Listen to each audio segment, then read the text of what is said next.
మీ అందమైన ప్రయాణం ప్రారంభించండి. 49 మీ తల్లిదండ్రులు కావాలనే కలలను సాకారం చేయడానికి సహాయపడుతుంది. ఏ అబ్బాయి మీద నాకు అట్లాంటి ఫీలింగ్ లేదు.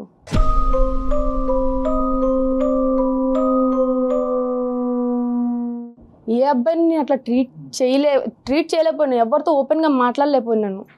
వాళ్ళు మాట్లాడిన కామెంట్ చేసిన సీరియస్గా చూడడం తప్ప నేను ఎప్పుడు వాళ్ళకి రివర్స్ మాట్లాడడం కానీ సమాధానం చెప్పడం కానీ ఏం చేయలేదు. ఇప్పుడు అరౌండ్ 23-24 ఉంటావు కదా ఐశ్వర్య నువ్వు? 25. Yes. అంటే దగ్గర 15 years నుంచి ఒక ప్రేమ వ్యవహారాలు బంధాలు ఇలాంటివన్నీ తెలియటానికి ఒక 15 years అనుకుందాం. ఈ 10 years బట్టి నువ్వు ఒక్క సందర్భంలో కూడా ఒక అబ్బాయితో అట్రాక్ట్ అవటం కానీ ఈ అబ్బాయి బాగున్నాడు, ఈ అబ్బాయితో నా జీవిత భాగస్వామి అవుతానే ఫీలింగ్ ఎక్కడ రాలేదమ్మా? రాలేదు. ఎక్కడ రాలేదు.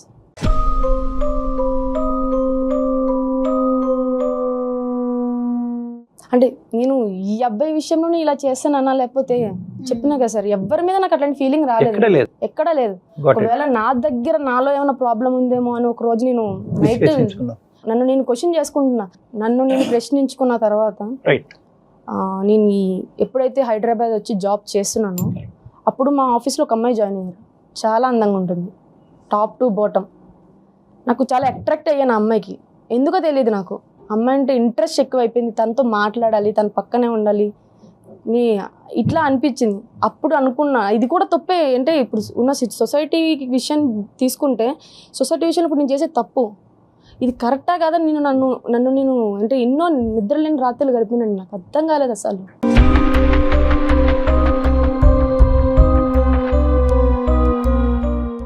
అంటే ఎట్లా చెప్పాలి అంటే తను సేమ్ జెండర్ కి అట్రాక్ట్ అవుతోంది, అంతేనా ఐశ్వర్య? ఇప్పుడు అమ్మ ఒక ఆడపిల్ల ఇంకో ఆడపిల్ల అందంగా తయారైందని అనుకోవటం విచిత్రం ఏమీ లేదు. నువ్వు ఎలా అట్రాక్ట్ అవుతున్నావు అనేది ఇక్కడ ప్రధానమైనటువంటి ఫీలింగ్. అంటే ఇమోషనల్ గా, అంటే అందాన్ని పొగట్టము, అందాన్ని ఎప్రిషియేట్ చేయటం ఒక ఎత్తు అయితే కనుక ఇమోషనల్ గా ఆడపిల్లకి కనెక్ట్ అవటం, ఆ అమ్మాయిని నీ పక్కన ఉండేటట్టుగా ఊహించుకోవటం, ఆ అమ్మాయి నా పార్ట్నర్ అవుతే బాగున్నట్టుగా ఊహించుకోవటం, ఆ లెవెల్కి వెళ్తుందని ఆలోచన అడుగుతుంది.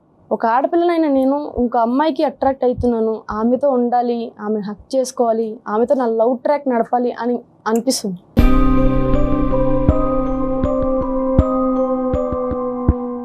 ఎందుకు అలా అనిపిస్తుంది అంటే అది నాలో ప్రాబ్లం. ఈ ఫీలింగ్ ఇది కరెక్టా కాదా అనేది నేను చాలా వెబ్సైట్స్ కానీ ఏమైనా ఉంటుంది అన్నిట్లోనే చెక్ చేసుకున్నాను సార్. చాలా మంది ఉన్నారు. ఈ అమ్మాయి గురించి చెప్పమ్మా. ఇప్పుడు నువ్వు అందంగా కనిపించినటువంటి ఈ అమ్మాయి దగ్గరికి వెళ్ళటం కానీ మాట్లాడటం కానీ నీ యొక్క భావాన్ని ఆవిడకి ఎక్స్ప్రెస్ చేసుకోవటం ఎప్పుడన్నా జరిగింది? అంటే నా వైపు నేను ఎంత చేయాలో అంత చేస్తున్నాను, వాళ్ళు ఎట్లా తీసుకుంటున్నారనే నాకు తెలియదు. కానీ నా ఫీలింగ్ అయితే నేను ఎక్స్ప్రెస్ చేయడం అయితే చేస్తున్నాను సార్. చేశారా? చేశాను సార్. ఏది ఈ అమ్మాయికి వెళ్ళి ఐ లైక్ యూ అన్నట్ట? అంటే యాజ్ ఎ ఫ్రెండ్ గా ఐ లైక్ యూ అని చెప్పేసి తను కూడా చెప్పింది. నేనైతే నా ఫీలింగ్ నేను ఎలా చెప్పాలో అలాగే చెప్పాను. తను కూడా I like you as a friend అని అందా? అవును సార్. దానికి మించి ఆలోచన మీకు ఉంది అన్నది తనకు తెలియదు, మీరు ఎక్స్ప్రెస్ చేయలేదు. ఇంకా ఎక్స్ప్రెస్ అది ఫ్రెండ్షిప్ కాదు, అది రిలేషన్షిప్ వరకు మీరు ఊహించుకుంటున్నారని మీ లోపల ఉన్న భావం. అవును సార్. ఇప్పుడు చిన్నప్పటి నుంచి నువ్వు ఎదిగినటువంటి చిన్నప్పటి నుంచి పెద్ద మనిషి అయ్యి అలా పెరిగినప్పటి నుంచి కొన్ని పర్సనల్ క్వశ్చన్స్ ఇస్తుంటే చెప్పు, కష్టమైతే నో చెప్పు, నో ప్రాబ్లం. చెప్తాను సార్. అప్పుడు నిన్ను నువ్వు ఎలా ఊహించుకునేదానివి? నీ నీ నీ నీ రూపురేఖలు కానీ లేదంటే నీ యొక్క ప్రైవేట్ పార్ట్స్ కానీ ఇవి చూసుకున్నప్పుడు మీకు అది కన్వీనియంట్గా అనిపించేదా, అన్కంఫర్టబుల్గా అనిపించేదా? స్నానం చేసినప్పుడు కానీ అద్దంలో చూసుకున్నప్పుడు కానీ? అంటే నాకు ఎవరైనా మంచిగా అబ్బాయి ఒక క్లాసీ డ్రెస్ వేసుకుంటే ఆ డ్రెస్ నేను వేసుకోవాలి. చిన్నప్పుడు ఒక 8 years ఉన్నప్పుడు నా కటింగ్ కూడా నార్మల్గా బేబీ కటింగ్ అట్లా ఉండేది సార్, అబ్బాయి లాగా. ఆ గెటప్ అట్లా వేసుకోవడం, అంటే ఇంట్లో మా బ్రదర్ అలాగా ఉండేవాడు, తన బట్టలు వేసుకుని అట్లా చూసుకోవడం అద్దంలో. టాంబాయ్ అంటారు కదా, అలా ఉండాలని అనిపించేది. కానీ తల్లిదండ్రులు ఏమనేవారమ్మా, అలా వద్దు, ఆ డ్రెస్ ఏంటి తీసి తిట్టేవారు, కొట్టేవారు కూడా. అబ్బాయి లాగా వేసుకున్నావు, అమ్మాయి ఉండి అది ఇది అని చెప్పేసి. కానీ నాకు ఇష్టం, వాళ్ళు ఉన్నప్పుడు కూడా నేను ఇంకా ఆ పద్ధతిని మార్చుకోలేదు సార్.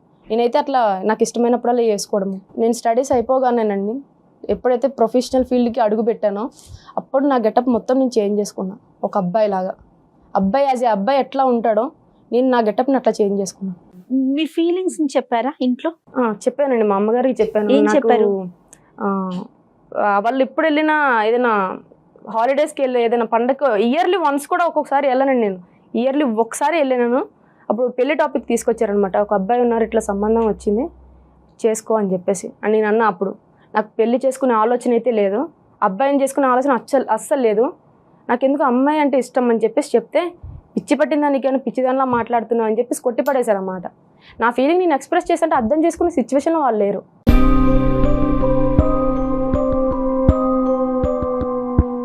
సరే, ఇంతవరకు అర్థమైందని అప్పుడు 2 సందిగ్ధ పరిస్థితులు. నువ్వు వచ్చినటువంటి రీజన్ మేమేమనుకున్నాం అంటే వాస్తవానికి అనవసరంగా అంటే యూజువల్గా టిపికల్గా జయ గారు నేను చేసేటటువంటి కేసుల్లో ఏంటంటే ఒకడు ఎవడో వెంటబడుతున్నాడు, అరెస్ట్ చేస్తున్నాడు, వాడి నుంచి నాకు విముక్తి కలిగించండి ఆ కేసు అనుకున్నాం మేము.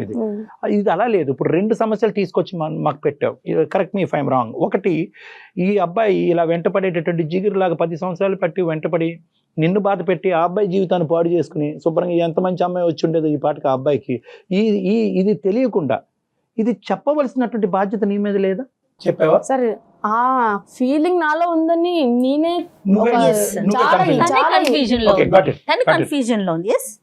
అంటే ఈ ఫీలింగ్ నేను ఫీల్ అవుతున్నాను, దానివల్ల నేను ఎంత సఫర్ అవుతున్నాను నాకు తెలుసు. ఒకటి ఏంటంటే ఇటువంటి సందిగ్ధంలో ఉండే ఆడపిల్లలు అబ్బాయిలు అయితే కనుక మాకు అమ్మాయిలా ఉండాలని, అమ్మాయిలు ఏమొచ్చి అబ్బాయిలా ఉండాలని రకరకాలు ఉంటాయి. బేసిక్లీ నేను ఏమంటానంటే దీన్నే మనం LGBTQ ప్రిన్సిపల్ అని అంటూ ఉంటాం.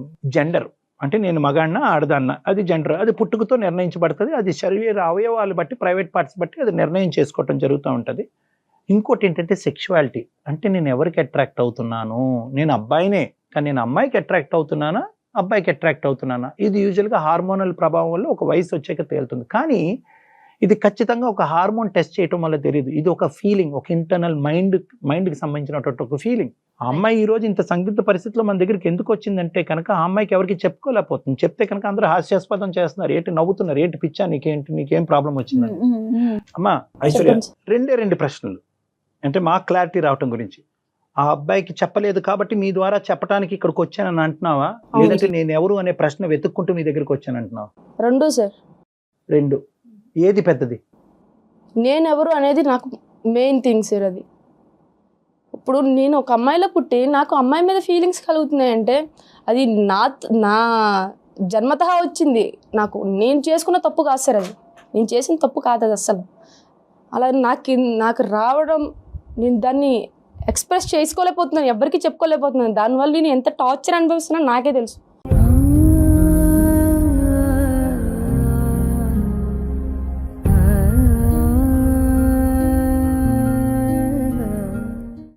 నిద్ర లేని రాత్రులు గడిచినాయి సార్. ఇన్ని రోజులు నేను ఎలా ఉన్నానో నాకు తెలియదు. ఇప్పటికీ ఒంటరిగానే ఉంటున్నాను. ఎవరితో మాట్లాడితే నేను ఎక్కడ ఎలా ఓపెన్ అయిపోతానో, వాళ్ళు నన్ను ఎలా ట్రీట్ చేశారో నాకు తెలియదు. నా ఫ్యామిలీ నన్ను ఒక రకంగా ట్రీట్ చేస్తున్నారు. నేను చెప్పిన విషయం అర్థం చేసుకునే సిచ్యువేషన్లో వాళ్ళు లేరు.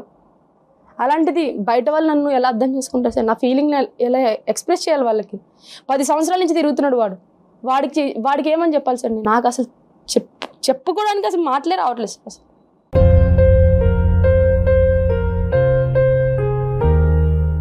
నాకున్నాయి 2 మీరు అడిగినట్టు 2 ఉన్నాయి సార్. నాకు వాడి దగ్గర నుంచి విముక్తి కావాలి.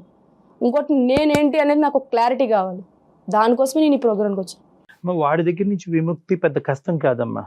ఈ బ్రేకింగ్ న్యూస్ చెప్తే 2 నిమిషాల్లో చట్టబట్ట వేసుకుని పారిపోతాడు వాడు, అదైతే క్లియర్. అందుగురించే మాకు అనిపించేది ఏంటంటే వాడిని అనవసరంగా ట్రబుల్ చేసామేమో అని అనిపిస్తుంది. నా బాధ నేను చెప్తున్నాను, నా కడుపులో బాధ. నువ్వు చెప్పుకోలేకపోవటం అనేటటువంటిది వేరే విషయం, ఎందుకు చెప్పుకోలేకపోయినది వేరే. వాడికి ఎప్పుడైతే కనుక బాబు నువ్వని కాదు కదా, నాకు ఏ మగాడితో అట్రాక్షన్ లేదు, నా పరిస్థితి ఇది అని చెప్పుంటే వాడు వెళ్ళిపోతాడు. వాడు ఏమనుకుంటున్నాడు అనేది ఒకసారి నువ్వు ఫోన్ కలుపుది కానీ కావాలంటే మేము మాట్లాడతాం. అది నెంబర్ 1. నెంబర్ 2, నీ ఇష్యూ అంటావమ్మా, అది బయలాజికల్గా లోపల నుంచి వచ్చేటటువంటి ఒక మార్పు. ఇందాక నువ్వు జన్మ తరహా అన్నావు చూడు, పుట్టుకతో వచ్చినటువంటి ఒక వ్యవహారం, ఒక హార్మోనల్ ప్రభావం, ఒక బయలాజికల్ నీడ్ అనేటటువంటి సంస్థలో మనం లేము ఈరోజు. కాబట్టి అది కొద్దిగా కాంప్లెక్స్. కాబట్టి దానికి ఏం చేయాలి అనేది తర్వాత మాట్లాడదాం. ఫస్ట్ ఉదయ్తో మనం మాట్లాడి అతన్ని సందిగ్ధ పరిస్థితుల్లోంచి బయట వేద్దామా అనే దాని గురించి నువ్వు ఒక్కసారి ఆలోచించుకో. ఉదయ్తో కలుపుదామా ఫోన్? ఉదయ్తో మాట్లాడదాం. కలుపుదాం సార్. ఎక్కడున్నాడు ఇప్పుడు అబ్బాయి? ఖమ్మంలోనే ఉన్నాడు సార్. మరి కాల్ చేద్దామా అతనికి? కాల్ చేయండి అమ్మా, కలపండి.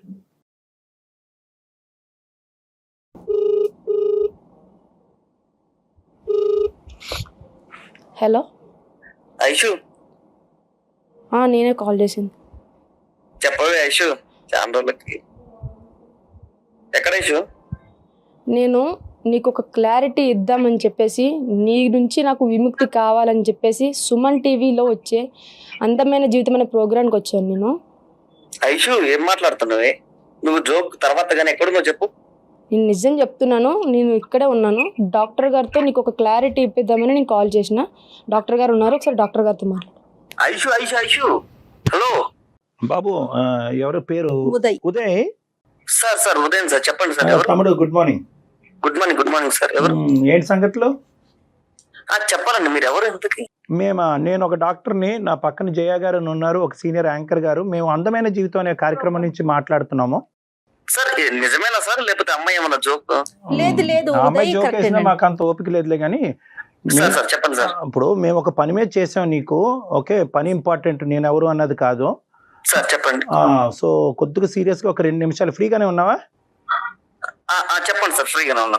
ఈ అమ్మాయికి నువ్వు 10 సంవత్సరాలు బట్టి వెంటబడుతున్నావు, కానీ ఆ అమ్మాయికి అటువంటి ఇంట్రెస్ట్ లేదని చెప్పి 1కి 100 సార్లు నానా రకాలుగా చెప్పి పోలీస్ స్టేషన్ కి తప్ప అందరి ద్వారా నీకు చెప్పించడం జరిగినా కూడా నువ్వు అమ్మాయిని వదలట్లేదంట. ఏంటి నేను ఆ అమ్మాయిని అంటే బయట అబ్బాయిలాగా నార్మల్ గా ఏది ఒక నెల ఒక అమ్మాయిని లవ్ చేసినట్టు నేను లవ్ చేస్తే వదిలేవాడిని సార్. 14 సంవత్సరాల నుంచి సార్, 14 అంటే నాకు 14 సంవత్సరాలు ఉన్నప్పటి నుంచి ఆ అమ్మాయిని చూస్తున్నాను.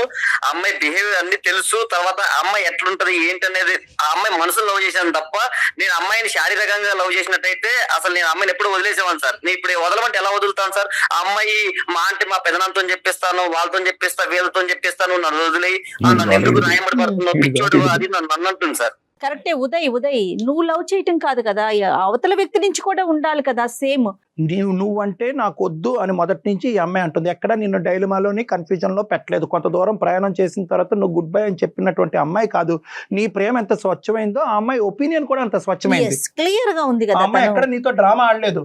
అలాగా సార్. నేను అమ్మాయి నాకు మధ్యలో కూడా ఎప్పుడు చెప్పలేదు సార్. నేను ఒక 5 సంవత్సరాల తర్వాత 6 సంవత్సరాల తర్వాత కూడా ఎప్పుడు చెప్పలేదు సార్. అమ్మాయి నన్ను చూస్తుంది, తర్వాత నేను అమ్మాయిని చూస్తున్నా. నేను అమ్మాయికి ఎక్కడికి పోతే అక్కడికి, వాళ్ళ అమ్మమ్మ వాళ్ళ ఇంటికి వెళ్ళినా కూడా అక్కడ కూడా వెళ్ళి అమ్మాయిని మామూలుగా ఎప్పుడు అబ్జర్వేషన్ లో ఉన్నాను సార్. నేను అమ్మాయిని ఇప్పటికీ నేను చెప్తూనే ఉన్నా, ప్రపోజల్ పెడుతూనే ఉన్నా, ఎప్పటికీ రిజెక్ట్ చేయలేదు సార్. అమ్మాయి మధ్యలో దాకా కూడా ఒక 5-6 సంవత్సరాల దాకా కూడా. కాదు ఉదయ్, నువ్వు ఇన్ని సంవత్సరాల నుంచి ట్రై చేసానా? నేను ఎప్పుడైనా నేను లవ్ చేసానా అన్న మ్యాటర్ ఎప్పుడైనా చెప్పినా?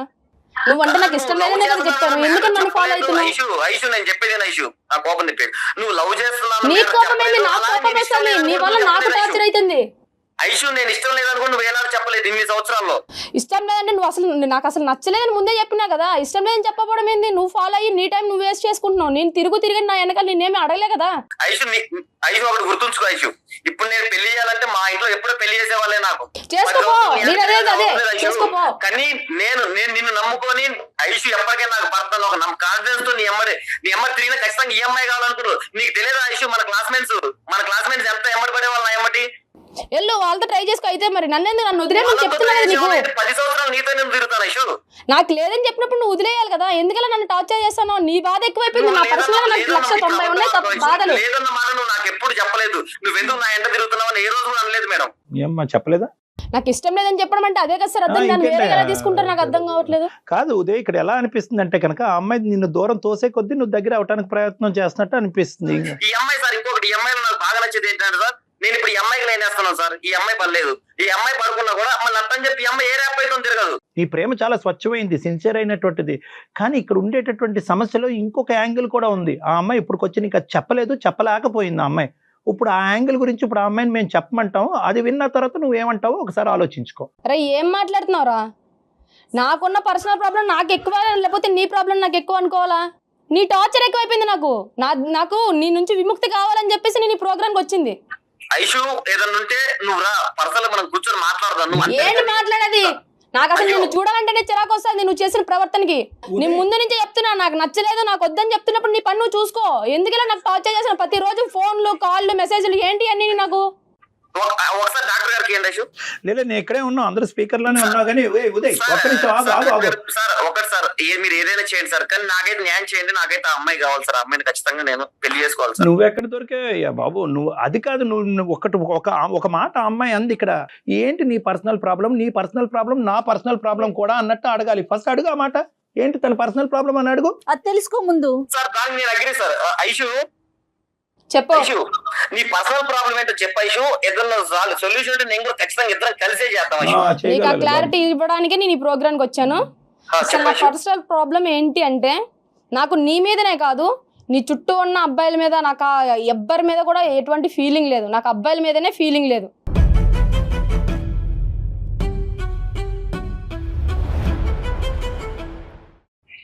ఐషు నేను నా చెవులో పూలు పెట్టుకుని ఏం లేదు, కామెడీ చేయకు ప్లీజ్. నిజం చెప్పినప్పుడు వినవయ్య స్వామి, ఇది నేను జోక్ చేయట్లేదు, నా ఫీలింగ్ నేను చెప్తున్నాను.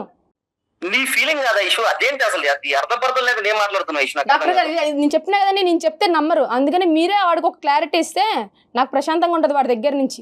బాబు ఉదయ్, సార్ ఇప్పుడు ఆ అమ్మాయి ఒక మాట చెప్పింది, దయచేసి ఒక 2 నిమిషాలు ఆలోచించుకో. ఆ అమ్మాయి ఏమీ ఇక్కడ నాటకం ఆడట్లేదు. నువ్వు బహుశా ఏంటంటే నిన్ను తప్పించుకునేటటువంటి ప్రయత్నంలో ఆ అబ్బాయిలకి ఇంట్రెస్ట్ చూపెట్టరు అనే ఒక కొత్త నాటకం ఆడుతుంది అన్నట్టు నువ్వు అనుకుంటున్నావు. కానీ మేము ఈ కాల్ నీతో కలపక ముందే ఆ అమ్మాయితో చాలా డీటెయిల్ గా మాట్లాడాం. ఆ అమ్మాయి చూడు, నిజంగా నిన్ను వదిలించుకోవాలి అని అనుకుంటే కనుక ఆ అమ్మాయి రకరకాల మార్గాల్లో వెళ్ళి వదిలించుకునేది. ఈ ఒక్క మార్గం అక్కర్లేదు, సింపుల్గా వెళ్ళి షీ టీమ్స్కో పోలీసులకో ఫోన్ చేస్తే కనుక నేను లోపలేస్తారు, 4 నిన్ను కొడతారు, తొందర రకరకాల గొడవలు అయ్యి ఉండేవి. అలాంటి సబ్జెక్ట్ కాదు ఇది. దయచేసి ఇప్పటికైనా నీ కనువిప్పు కలిగి నువ్వు ఒకసారి ఆలోచించుకో, ఊహించుకో, తర్వాత నీ నిర్ణయం ఏంటి అనేది చెప్పాలి నువ్వు మాకు. ఎందుకంటే ఈ అమ్మాయి ఒక 2 నిమిషాలు వెంటనే నీ యాంగ్జైటీ తగ్గుతుంది. నేనేమంటున్నానంటే ఆ అమ్మాయి ఇప్పటి వరకు ఎప్పుడు కూడా ఒక అబ్బాయికి అట్రాక్ట్ అవ్వలేదు. ఆ అమ్మాయి అట్రాక్ట్ అయినటువంటి పరిస్థితి దాఖలాలు లేవు. అదే కోవలో ఏంటంటే నువ్వు వచ్చి నిన్ను ప్రేమిస్తున్నాను అని చెప్పి ఆ అమ్మాయి వెంటపడ్డావు. నీ ప్రయత్నం ముందు ఆయన చెప్పేది వినవయ్యా. కాదు, విను ఒక్క 2 నిమిషాలు. నీ అనవసరంగా నీ టైం వృధా చేసుకుంటున్నావు, నీ భవిష్యత్తును పాడు చేసుకుంటున్నావు. ఆ అమ్మాయికి కేవలం ఆడపిల్లల వైపే అట్రాక్షన్ ఉంది, ఆడపిల్లలతోనే స్నేహంగా ఉండాలని అనుకుంటుంది, ఆడపిల్లలతోనే రిలేషన్షిప్ పెట్టుకోవాలని అనుకుంటుంది. అవకాశం ఉంటే ఆడపిల్లని పెళ్లి చేసుకుని ముందుకెళ్లాలనేటటువంటి ప్రయత్నంలో ఆ అమ్మాయి ఉంది. అది తన ఆలోచన శైలి. నీకు అర్థమై ఉంటుంది ఇప్పుడు ఏం చెప్పారు అనేది డాక్టర్ గారు. అది అవుతుందా లేదా? ఉదయ్ ఉన్నావా? ఉదయ్ ఆడక్కడ కళ్ళు తిరిగి పడు. ఉదయ్ సార్ ఏం జరుగుతుంది సార్? నాకేం అర్థం కాదు.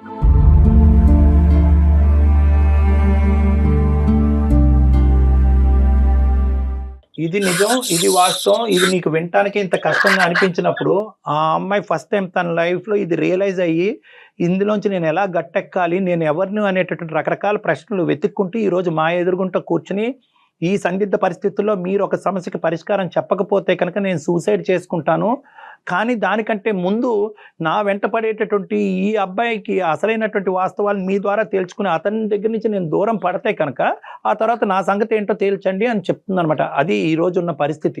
అందుకు నేను మీకు కాల్ చేశాం. నీకేం అర్థం కాదు, చాలా టైం పడుతుంది, కాసేపు కూర్చొని ఆలోచించుకో. ఇది వాస్తవం, ఇది నిజం. ఇప్పుడు తనొక్కటి చెప్తే మిమ్మల్ని అవాయిడ్ చేస్తుంది అనుకోవచ్చు. త్రూ ఛానల్ ద్వారా, మా ద్వారా, డాక్టర్ గారి ద్వారా చెప్పిస్తోంది. ఎందుకంటే నువ్వు అర్థం చేసుకొని నీ జీవితం నువ్వు ముందుకు వెళ్ళాలనే ఒక ఉద్దేశంతోనే తను ఈ రోజు రివీల్ చేసింది. ఇప్పటి వరకు ఎక్కడ రివీల్ చేయని విషయాన్ని ఇప్పుడు రివీల్ చేసింది. బాబు నువ్వు 10 సంవత్సరాల నుంచి లవ్ చేసావు అంటున్నా. 10 సంవత్సరాల నుంచి నా గురించి నీకు ఏం తెలుసు చెప్పు? ఏం తెలుసుకున్నావు చెప్పు నా గురించి? వద్దులే మా అమ్మ.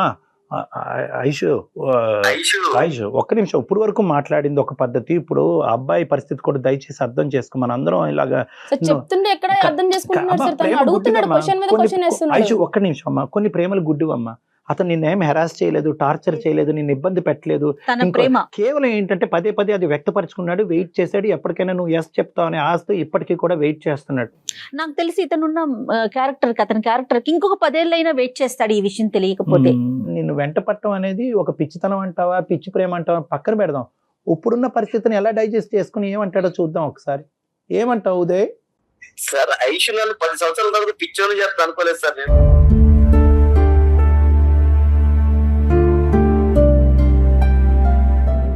కాదు, ప్రేమించేవు నాన్న, కాదనట్లేదు. ఇప్పుడు ఏం చేద్దాం చెప్పు. నేను కూడా ఐషు తెలుసా, నేను చాలా పాజిటివ్ వేస్ లోనే వెళ్తాను సార్. పాజిటివ్ నే ఉంటాను నేను ఐషు విషయంలో, కానీ ఎక్కడ ఏ విషయంలో పాజిటివ్ ఉండదు. కానీ ఇంత నెగిటివ్ మ్యాటర్ నాకు ఇంత లేట్ చెప్పడం వల్ల నేను చాలా కోలుకోలేకపోతున్నాను సార్. నువ్వు విన్నది నిజమే, దీని గురించి ప్రత్యేకమైన విశ్లేషణ అక్కర్లేదు. ఐషు కోసం 10 సంవత్సరాలు వెయిట్ చేశాను సార్. వెయిట్ చేసిన తర్వాత ఇలా బాంబు పేల్చినట్టు నాకు ఇలా సడన్ గుండె పోయిన మాట చెప్పేశాను. నువ్వు ఇష్టం లేదు ఉదయ్, నేను ఏరే అబ్బాయిని పెళ్లి చేసుకుంటానంటే నేను ఒప్పుకోపోతుంది సార్. లేదు ఉదయం మా ఇంట్లో వాళ్ళ సంబంధం చూసిన అబ్బాయిని పెళ్లి చేసుకుంటా అంటే ఒప్పుకోపోతుంది సార్. ఇదేంటి సార్ విచిత్రంగా, నేను ఇంకొక అమ్మాయిని పెళ్లి చేసుకుంటా అంటే నేను ఒప్పుకోకపోవడానికి ఏముంది సార్ ఇక్కడ? నాకేం అర్థం కావట్లేదు. అది అందరికీ కన్ఫ్యూజన్. మీరే చెప్పండి సార్, నాకు మైండ్ పనిచేయట్లేదు, ఏం చేయాలో మీరే చెప్పండి సార్. ఉదయ్ ఇక్కడ ఏంటంటే నాన్న, ఇక్కడ మేము నీకు సానుభూతి చూపెట్టడం తప్ప ఏమీ చేయలేము నాన్న. I'm sorry. ఎందుకంటే నీకు చాలా దారులు కనిపించింది ఇందులోంచి బయటపడటానికి. చాలా రకరకాలుగా అమ్మాయి చెప్పింది నువ్వు నాకు వద్దు అని చెప్పి. అప్పుడే వెళ్ళిపోయి ఉంటే కనుక నీకంటూ ఇంకో మంచి అమ్మాయి దొరుకుండేది. ఉద్యోగరీత్యా ఒక ప్రయత్నం చేసి నీ జీవితంలో నువ్వు సెటిల్ అయి ఉండేవాడు. వాల్యుబుల్, చాలా విలువైనటువంటి 10 years వేస్ట్ అయింది. అది నాకు చాలా బాధగా ఉంది. ఆ బాధ తప్ప నేను ఇంకేమీ చేయలేం. నువ్వు ఏదన్నా చేస్తే కనుక ప్లీజ్ ఆ అమ్మాయికి ఇంకో ముళ్ళులాగా నువ్వు ఉండకుండా నీ ప్రేమని ఒక మంచికే త్యాగం చేశాననేటటువంటి ఆలోచనతో, ఒక ఫ్రెండ్లీ విధానంతో ఆ అమ్మాయికి సపోర్ట్ చేసేటటువంటి విధంగా నువ్వు ముందుకు రావాలని నా విజ్ఞప్తి. ఖచ్చితంగా సార్.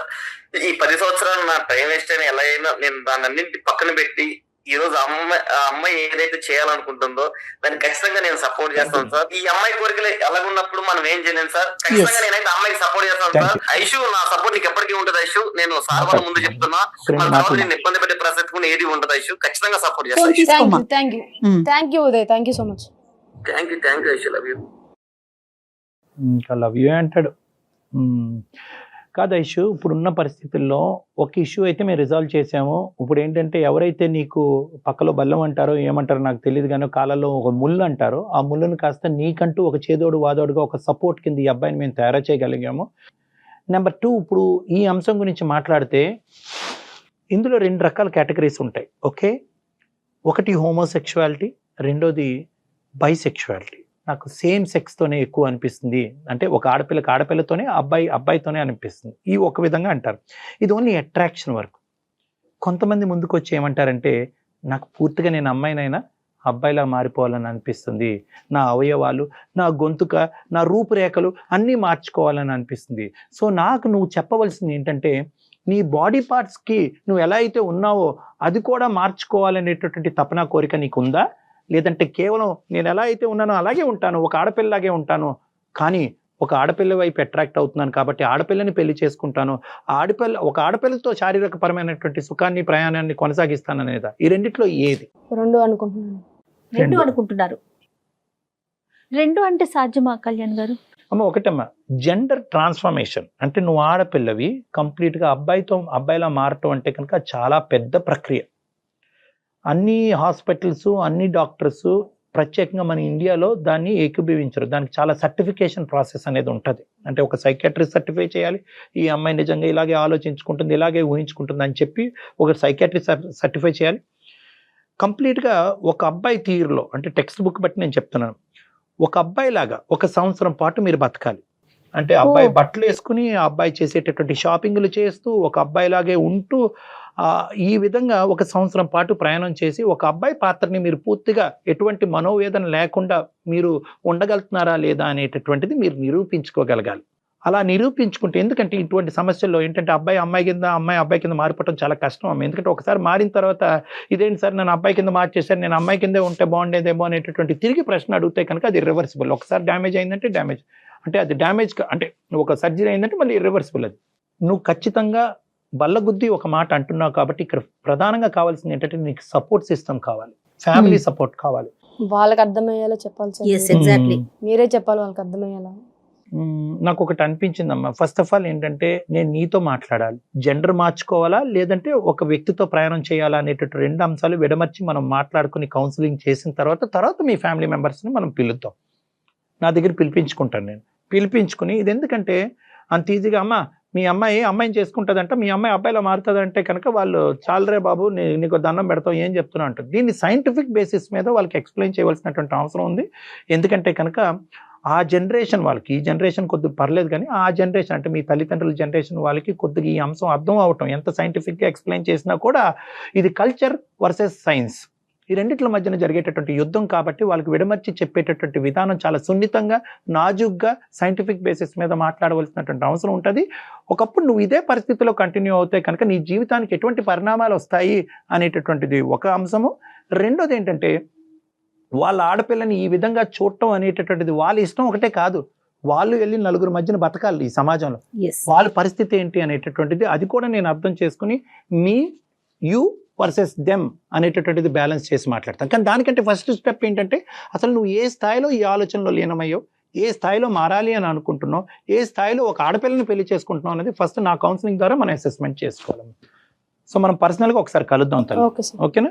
దానికి ఆ అబ్బాయిని కూడా పిలుద్దాం, ఉదయం కూడా పిలుద్దాం. ఉదయ్ కూడా చిన్నప్పటి నుంచి నిన్ను ఎలా చూశాడు, నీ ఆలోచన శైలి ఏంటి, ఎందుకంటే నిన్ను బాగా తెలిసినటువంటి ఒక వ్యక్తి ఈ రోజు ఫ్రెండ్లీగానే నీతో మూవ్ అయ్యి నీకు మోరల్ సపోర్ట్ ఇస్తాననే ఒక మంచి వ్యక్తి ఉన్నాడు కాబట్టి అతని సపోర్ట్ కూడా మనం ఇందులో తీసుకుందాం. Okay sir. ఓకేనా? Okay sir. All the best అండి, ధైర్యంగా ఉండండి. నమస్తే. గుడ్ లక్ అమ్మా Aishwarya. Thank you so much Kalyan garu. Right. Right.